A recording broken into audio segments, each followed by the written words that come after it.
So let's see this question. So a cylindrical block of area of cross section A and material of density rho is placed. तो मेरे को यहाँ पे फिलहाल density is given and then cross sectional area is given. So a cylindrical block of area of cross section A and material of density rho is placed in a liquid of density 1/3 of the density of the block. The block compresses spring and compression in the spring is 1/3 of the length of the block.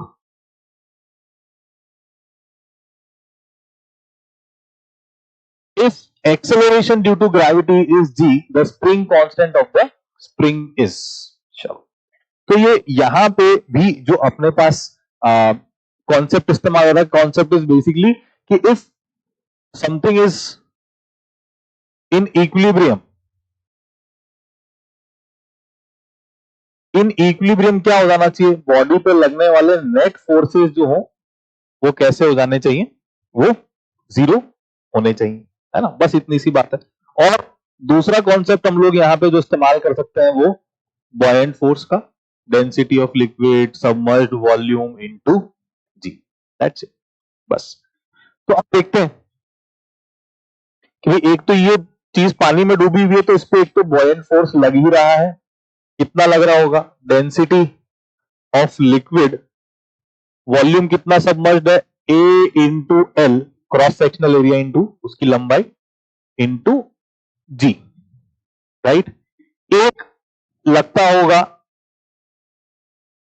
इसका अपना mg, और क्योंकि spring दबी हुई है ना, spring क्योंकि दबी हुई है, बोल भी दिया अपने को कि there is a compression in the spring, तो स्प्रिंग क्योंकि दबी हुई है तो एक ऊपर की तरफ यहां पे फोर्स लग जाता होगा के एक्स, है ना। तो अब वही पहला कॉन्सेप्ट इस्तेमाल करते हैं कि भाई अपने को पता है कि भाई लगने वाला नेट फोर्स क्योंकि जीरो है तो ऊपर की तरफ वाले फोर्स शुड बी बैलेंसिंग नीचे की तरफ वाले फोर्स, तो ऊपर लग रहा है एफ बी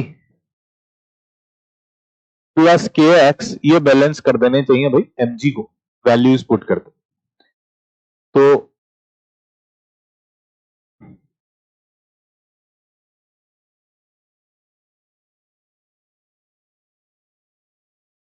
मास लिखने के लिए डेंसिटी इंटू वॉल्यूम करना पड़ेगा,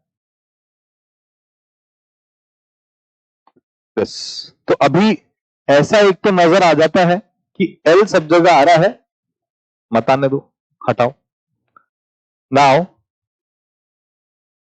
K अपने को पता करना है, तो ये कितना आ गया, K/3 is rho a g minus rho a g by 3, so this will be 2 rho Ag by 3, है ना। तो अब ये जो K होगा 3 होगा, 3 को 3 से उड़ा देते हैं, तो मेरे पास जो फाइनली K आ गया 2 रो Ag आ गया, है ना। और यही शायद पूछा गया है, so option should be B, 2 row